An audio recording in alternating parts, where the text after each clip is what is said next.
Hello, this is Samantha Link. And this is Aaron Swenson. We are two of the three amigos. And this is our Ed 690 resource report. And from the resource list provided from, we chose the book Getting Things Done, The Art of Stress-Free Productivity, written by the author David Allen. And only some of our slides will have a voiceover recording expanding. And the rest will follow the examples given by Dr. C. And those can be hopefully be self-explanatory throughout the course of the presentation.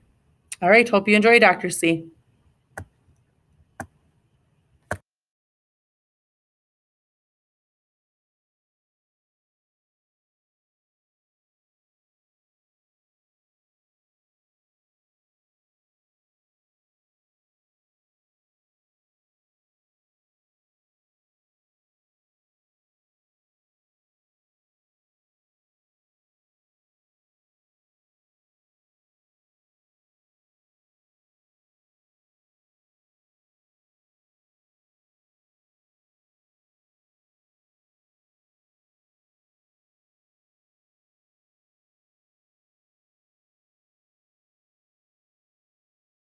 The purpose of this resource, the book Getting Things Done by David Allen, is because I'm a second year teacher, so I'm still pretty new to the lifestyle.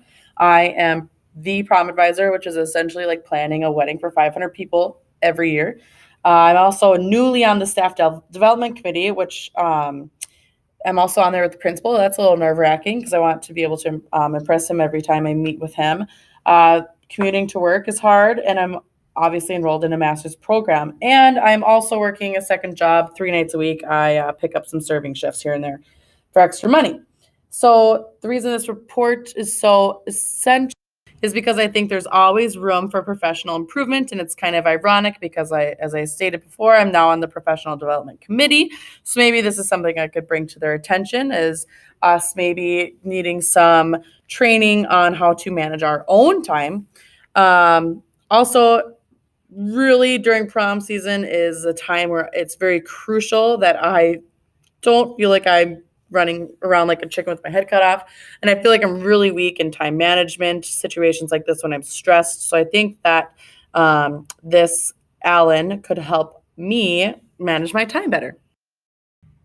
And my purpose for the research that we did was I returned to teaching after being out for about a decade. I taught for 4 years. I went away for a decade. I came back. I'm a member of Faculty Senate now. I'm a father of a 6-year-old. I also own a couple businesses outside of the school. I obviously am in this master's program. I'm Link Crew advisor, kind of our team lead on our seminar position I hold. So there's a lot of stuff going on. And basically, I wanted to self-improve. And if I can self-improve, then I can lead my students to self-improve. And ultimately, that's why I got back in this profession, is I wanted to offer something. I thought I had something to offer these kids. And I think through this self-help book we're reading, I'll be a stronger leader and much improved on my time management skills.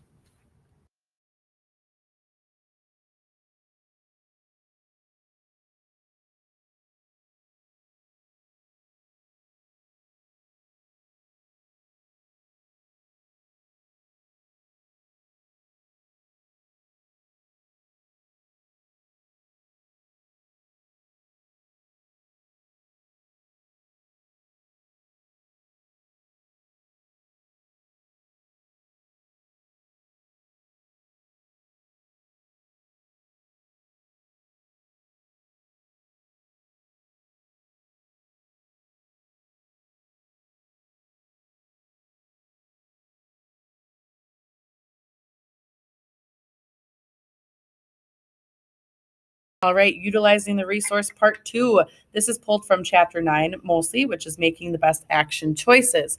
I will be discussing threefold model for evaluating daily work. So this is essential because every day you're having new items and tasks pop up every single day. So it's essential to get into a routine or a procedure on how to prioritize these tasks. And as stated, it's threefold model. So number 1 is doing predefined work. This is scheduled work to be done that you have put in on your agenda or your planner or just on any sort of media that you know it's predefined. You scheduled to do this for that day. Then we have number 2, which is doing work as it shows up.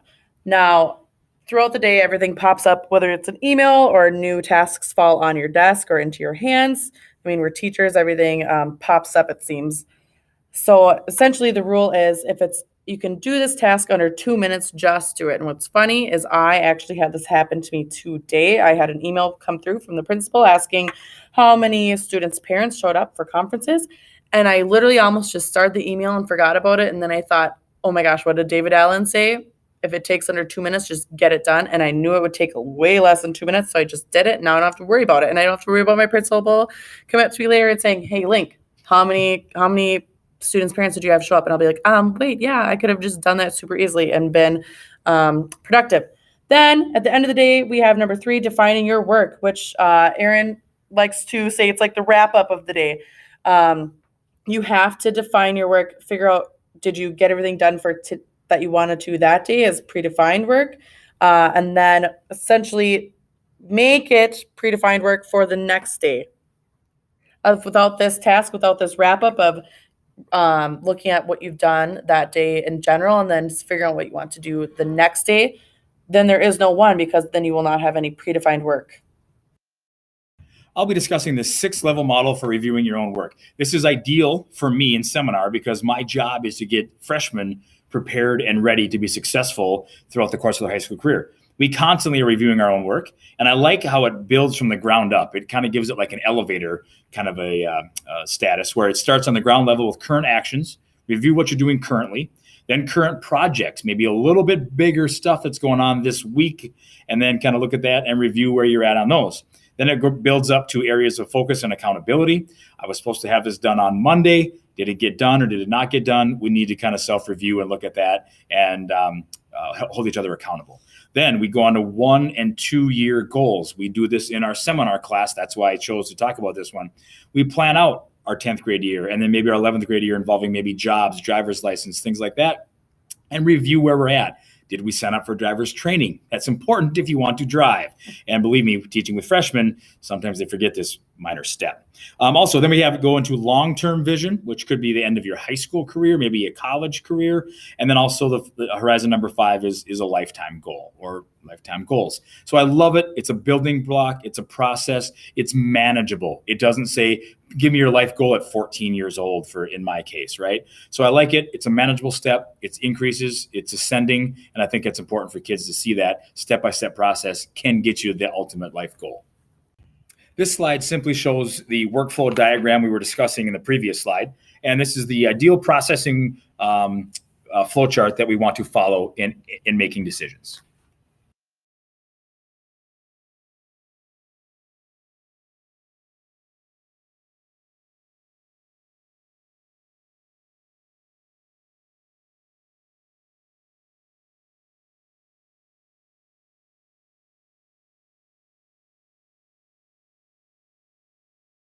In a previous slide, a research-based slide, we showed some supporting research that has emerged in a bunch of different categories.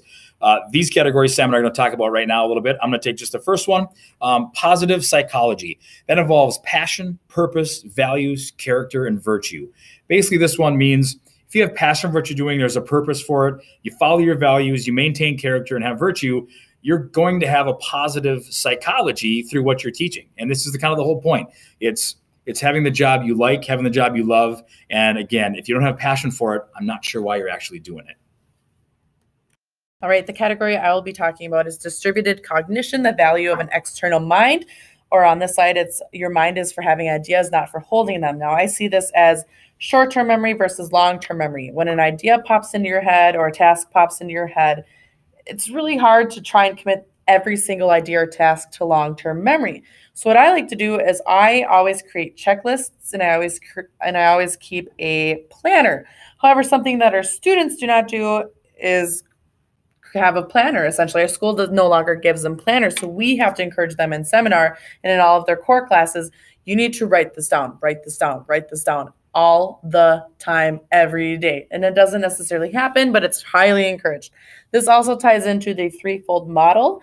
When I mentioned earlier, when I got that email from the principal and I was like, well, will this take less than 2 minutes? If it takes less than 2 minutes and it's not already in my predefined work, I should just either get this written down right away instead of trying to be like, oh yeah, I'll do that later.